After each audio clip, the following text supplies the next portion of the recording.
नमस्कार, मी वैशाली तुम्हा सर्वांचे पुन्हा एकदा स्वागत करते माझ्या KSD कुकिंग विथ फन या यूट्यूब चॅनलमध्ये। आषाढी एकादशी निमित्त आजची रेसिपी आहे गरमागरम साबुदाण्याची तिखट खीर। त्यासाठी मी इथे 2 ते 3 हिरव्या मिरच्या बारीक कट करून घेतलेल्या आहेत। त्यासोबतच थोडेसे शेंगदाणे, थोडेसे काजू आणि थोडेसे बदाम।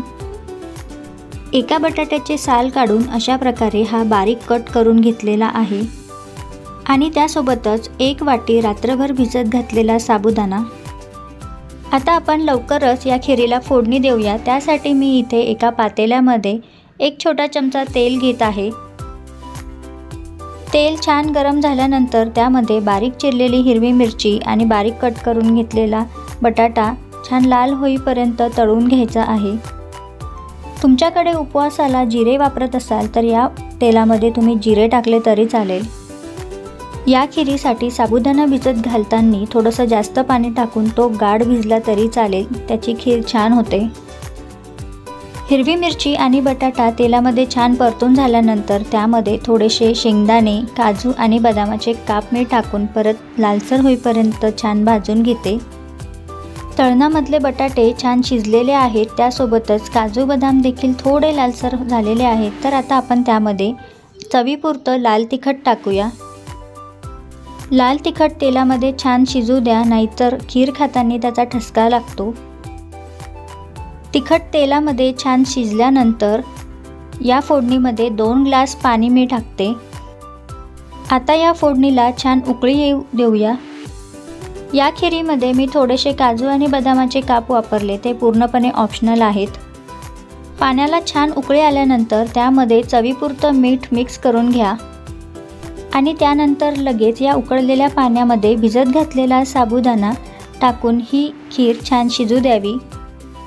साबुदाणा टाकल्यानंतर गॅसची फ्लेम मंद ठेवावी, म्हणजे साबुदाणा हळूहळू छान शिजतो। आषाढामध्ये सर्वत्र पावसाळा सुरू असतो, त्यामुळे आषाढी एकादशीला काहीतरी गरम गरम असं खावंसं वाटतं। त्यासाठी ही रेसिपी अगदी परफेक्ट आहे। ही खीर लवकर थंड होत नाही, त्यामुळे छान गरम गरम खायला मिळते। आणि घरातील प्रौढ व्यक्तींसाठी साबुदाण्याच्या खिचडीऐवजी तुम्ही साबुदाण्याची ही गरमागरम खीर करू शकता।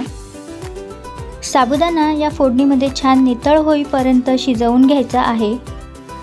साबुदाणा छान नितळ होईपर्यंत शिजल्यानंतर त्यामध्ये 2 ते 3 चमचे शेंगदाण्याचा कूट टाकून हे सर्व पदार्थ मिक्स करून घ्यावेत। जशी जशी ही खीर शिजत जाईल तशी तशी ही खीर घट्ट होत जाते, त्यामुळे गरमागरमच ही खीर खाण्यात मजा आहे। तर अशा प्रकारे तयार आहे आषाढी एकादशी निमित्त गरमागरम अशी साबुदाण्याची तिखट खीर। गरम गरम तिखट ही साबुदाण्याची खीर आपण सर्व करूया। तुम्ही या खिरीमध्ये बटाटा चिरून टाकण्याऐवजी किसून टाकला तरीही ही खीर छान होते। चला तर मग येत्या आषाढी एकादशीला ही साबुदाण्याची गरमागरम तिखट खीर नक्की करा आणि मला तुमच्या प्रतिक्रिया कमेंटद्वारे नक्की कळवा। आजची रेसिपी तुम्हाला आवडली असेल तर या व्हिडिओला लाईक करा। हा व्हिडिओ तुमच्या नातेवाईकांसोबत, मित्रमैत्रिणींसोबत शेअर करा आणि चॅनलवर नवीन असाल तर चॅनलला सबस्क्राईब करायला विसरू नका। सबस्क्राईब करताना समोरील बेल आयकॉन देखील प्रेस करा, म्हणजेच चॅनलवर येणाऱ्या अशा नवीन रेसिपीचं नोटिफिकेशन तुम्हाला लगेच मिळेल।